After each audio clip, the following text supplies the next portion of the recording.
컨버션에 대해서 집중적으로 공부를 좀 한번 하신다 이렇게 생각하시고, 레지던셜은 많이들 하시고 그런 날리지가 이렇게 축적되어 있고 경험이 축적되어 있는데, 그래서 이제 잘 하시는 분들한테 얼마든지 이렇게 금방금방 상의도 하실 수 있고, 사실 뭘 좀 관심 있고 알아야 질문을 하는데 모르면 질문이 안 나오는 거야. 그러니까 조용해지는 거죠. 그죠? 우선 커머셜 그러면 딱 떠오르는 거는 소위 리테일이라는 거. 그러니까 우리가 얘기하는 상가 건물. 그죠? 거기에는 뭐 여러 가지 샵들이 있을 수 있고, 네일 살롱, 뭐 카페, 뭐 이런 등등을 우리가 보통 리테일이라고 그러죠. 그래서 그거를 뭐 어떻게 소매 상가 뭐 이렇게 컨셉을 잡으면 될 것 같아요. 그래서 주로 그런 게 많이 몰려 있는 거를 스트립몰이라고 그러고요. 스트립몰은 엄청 클 수도 있고요. 예를 들어 텐저몰 같은 경우, 그죠? 텐저 아울릿은 엄청 큰 스트립몰이라고 보면 되죠. 요즘 이제 유행하는 게 오픈 스페이스 아울릿, 이게 굉장히 유행한대요. 결국은 텐저몰 같은 거예요. 이렇게 걸어 다니면서 지붕이 오픈되어 있는 거. 이제 뉴저지 같은 경우는 땅이 이렇게 크진 않으니까 되게 빌딩 안에 그런 게 많았어요. 네, 안에. 그래서 그런 스타일이 있다. 그 다음에 이제 컨버셜의 큰 두 가지인데, 이게 사실 리테일하고 오피스하고, 이런 빌딩, 이것도 커머셜이죠. 오피스 빌딩. 뭐 도심지로 갈수록 그 오피스 하이라이즈가 많잖아요. 타워라고 보통 그러는데 어마어마하게 비싸죠. 그 오피스 마켓도 굉장한 돈이 오고 가는 거예요. 사실은 우리가 접하지 않아서 그렇지. 그래서 오피스 빌딩이 있고, 그다음에 이제 사실은 또 우리가 돈이 많이 인volved 있는 게 이 웨어하우스예요. 웨어하우스. 그러니까 우리가 보통 뭐 창고 건물이라고 그러나요? 좀 말은 좀 그런데 창고 건물, 웨어하우스. 그냥 플랫하게 그냥 크게 짓는 거. 그 웨어하우스. 그 뭐에 쓰냐 하면은 그 물건들 이렇게 쌓아놓고 있다가 이쪽에 디스트리뷰션 센터 같은 역할을 하는 거죠. 그 웨어하우스야. 그 스토리지 앤 웨어하우스 그렇게 분류하기도 해요. 이 분야가 사실은 커머셜 분야에서는 또 뭐 제일 큰 비즈니스라고 할 정도로 어마어마한 돈들이 왔다 갔다 해요. 그러니까 사실은 다 여기 지금 커미션으로 생각하면 엄청난 단위들의 커미션이 인볼브되어 있다 이렇게 보시면 돼요. 그 다음에 좀 스페셜한 이제 프로퍼티로 호텔, 그 다음에 병원, 뭐 이런 것들, 교회, 학교 이런 것도 다 커머셜 캐테고리에 들어가요. 근데 이거는 굉장히 특수한 마켓이라서 조금 특화돼야 되고요. 또 거기에 경험이 좀 많아야 되고. 근데 요 세 가지는 그냥 일반적으로 커머셜을 우리가 그러면 많이 할 수 있는 분야고 접할 수 있는 분야예요. 그 다음에 이제 또 캐테고리에 들어가는 게 뭐냐면요. 레지던셜 컴플렉스를 멀티패밀리 유닛이라고 그러죠. 큰 아파트 단지. 이것도 캐테고리는 커머셜로 들어가요. 왜냐면 그거는 회사나 큰 펀드를 가진 사람들이 되게 오운하잖아요. 뭐 아파트 단지 100채. 그거는 캐테고리상 커머셜로 취급을 해요. 왜냐면 투자 목적이 이 때문에 대부분이. 그 다음에 이제 캐테고리 잡을 수 있는 게 믹스드 유즈. 요거는 좀 비교적 뭐 우리가 많이 알죠, 그죠? 주거용과 상업용이 같이 포함되어 있는 거.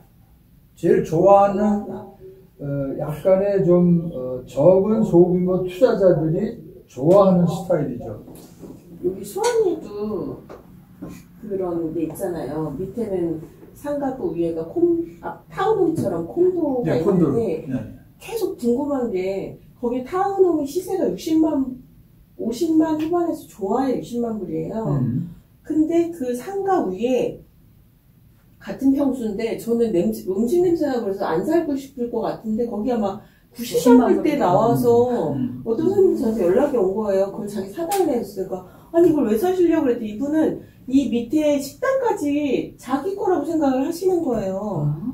그거 렌트비 받고 내가 여기서 살면 되지 않냐니까 이걸 90만 불에 사달래서 그거 아니고 요 콘도만 90만 불이다. 그렇게 말씀드렸는데 왜 그러면 그 사람들은 그 자리를 그렇게 비싸게 부르는 거예요? 근데 그거는 선호도의 차이인 것 같아요. 주상복합을 아주 싫어하는 사람들도 있고, 네. 그런 지역, 그렇게 컨비니언해서 거기 살면 편하다. 예를 들어서 거기 밑에 음식점도 있고 뭐 이렇게 쫙 있을 수가 있잖아요. 근데 보험료 같은 게 더 비싸지 않나요? 왜냐면 밑에서 뭔가 화재 위험이나 이런 게 더 클 것 같은데. 보험료는 뭐 좀 차이가 있을 수는 있겠죠. 매물이 근데 계속 나왔다 들어왔다 해서 계속 저도 그게 궁금하고. 그렇다는 얘기는 디맨드가 있다는 얘기죠. 로케이션이라든지 이런 거로 봐서 그거를 선호하는 아마 이게 단독 건물로 딱 돼 있는 그런 경우는 많지 않지만 대개 그 주상복합의 경우는 단지를 이루죠. 그래서 고급 상가 단지가 돼요. 밑에가 유명한 뭐 리테일들이 막 들어와. 그리고 그 위가 이제 칸도가 돼 있거나 아주 이색적인 스타일로는 호텔이 같은 이런 컨비니언스 그런 관점이에요. 밑에는 호텔인데 위는 칸도가 돼 있는 경우가 있어요. 그거는 다운타운에 있더라고요. 네, 도심지에는 그런 스타일이 가끔 있을 수 있어요. 네, 그런 거는 우회 칸도의 주인들이 호텔의 서비스를 다 이용해요. 대부분이. 그러니까 편하죠. 그죠? 뭐 예를 들어서 룸 서비스 같은 거라든지 그런 서비스를 공유할 수가 있어. 그래서 맨하탄 다운타운이나 뭐 도심에 도심 한가운데 굉장히 고급스럽게 살 수가 있죠. 좀 럭셔리하게. 그런 좀 특수한 경우가 있을 수 있고. 그래서 커머셜 그러면 대부분이 뭐 이 캐러고리예요. 그렇게 보시면 돼요. 그 중에서 우리가 많이 접하는 거는 요 위에 세 가지라고 보면 되겠다. 밑에는 조금 특화된 에어리기 때문에 경험이 없으면 좀 알아볼 것도 많고 그렇게 돼 있다. 그렇게 생각하시면 되고 그런데 그런 목적은 커머셜 프라이빗의 목적은 대부분이 인베스트먼트라고 보시면 돼요. 그죠? 인베스트먼트는 뭐냐면 그걸 투자를 해서 인컴을 발생하려고 한다. 그 목적이라는 얘기죠. 그런데 오너 유즈가 되는 경우도 있죠. 그러니까 그거는 건물을 사서 상용 건물을 사서 거기 안에 내가 비즈니스를 한다. 건물주가. 그런 경우는 오너 유즈가 되는 거죠. 그래서 커머셜 손님 만나면 우선 먼저 좀 이렇게 상담을 할 때 뭐 들어가서 뭐 비즈니스 하시려고 그러시나요? 오너 유즈의 부분이 있는지를 먼저 좀 이렇게 얘기를 해볼 필요가 있어요. 아니면 퓨얼리 인베스트먼트냐 그러면 이제 건물을 찾는 것도 달라지고요. 숫자 계산도 많이 달라지겠죠. 이제 퓨얼리 인베스트먼트라고 그러면 이제 돈 벌 생각을 하셔야 되는 거야. 그리고 그거 계산을 해줘야 되니까 인베스트먼트로 커머셜 빌딩을 찾아요 하면 비즈니스를 찾는 거하고 똑같다고 보시면 돼. 왜 그러냐면 이제 그게 나와요. 그래서 비즈니스 거래가 그냥 비즈니스 거래를 볼 수 있지만 우리 김수영님이 오늘 못 오셨는데 뭐 리코딩 해달라고 그러셨는데 사실은 비즈니스 커머셜도 사실은 인베스트먼트 목적으로 가면 비즈니스 거래하고 사실 똑같아요. 이게 완전히 뭐 그냥 달라가지고 비즈니스는 뭐 네일 살롱 뭐 이렇게 그 비즈니스만 생각하지만 커머셜의 인베스트먼트는 그냥 비즈니스예요. 네, 저희가 집 FMS나 집을 찾듯이 이 커머셜도 찾는 사이트가 따로 있는데요. 네, 근데 MLS에 커머셜 섹션이 있잖아요. 근데 거의 많지는 않아서 그렇지. 엑기스가 없어요. Right. 들어가서 찾아보면 네. 쓸만한 게 하나도 안 올라와 있어요. 대부분이 이제 레지덴셜을 주로 하시는 분들이 이렇게 커머셜 리스팅을 받았을 경우에 이제 익숙하고 하니까 거기 올리죠. 근데 그것도 MLS에 따라 조금씩 달라요. 우리 뉴저지 MLS 같은 경우는 꽤 커머셜들을 저희 같은 경우는 거기서 그러면 해요. 어디서 찾아요? 네, 그러니까 이제 그거는 전혀 다른 거, 루프넷이라는 거. 루프넷닷컴. 그거는 따로 그럼 가입을 해야 되는 거죠? 아니, 루프넷닷컴은 시작이 오픈으로 시작을 했어요. 프리예요, 프리. 그러니까 찾아보는 거는 좋고. 구글에서 뜨면 루프넷 나오는데 거기 그냥 일반적인 자료는 뜨던데 디테일한 거는 그쪽에 네, 연락을 해도 주질 않던데. 네, 이제 루프넷도 근데 멤버십이 있어요. 그러니까 그거는 이제 브로커 어카운트를 쓰시면 돼요. 다 준비되어 있으니까. 저희가 브로커 어카운트 있는 거예요, 루프넷? 그럼요, 당연히 하셨죠. 당연히. 그거보다 더 높은 것도 있어요. 그거 이제 코스타닷컴. 코스타닷컴인데 요즘은 새로 이제 좀 도전하는 사이트가 crexi.com, CREXI. 그래서 앞으로는 crexi.com을 우리가 많이 좀 활용을 할 거예요. CREXI.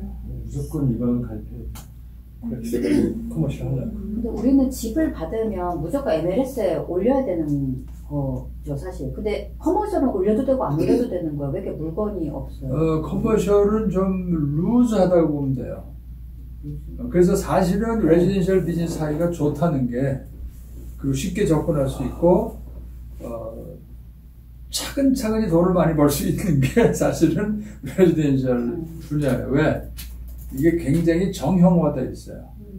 프로시저나 MLS가 잘 발달되어 있어요. 그러니까 레지던셜은 어떻게 보면 조금 더 확실한 비즈니스다 이렇게 생각할 수는 있어요. 우리 입장에서. 왜? 정형화되어 있는 툴들이 많이 있기 때문에. 그래서 레지던셜을 많이 하신 분들은 커머셜로 조금 이렇게 좀 얘기만 좀 듣고 나면 사실 쉬워. 근데 커머셜을 처음부터 전문으로 했다고 하시는 분들이 있잖아요. 레지던셜을 못해. 재밌는 현상이 있어요.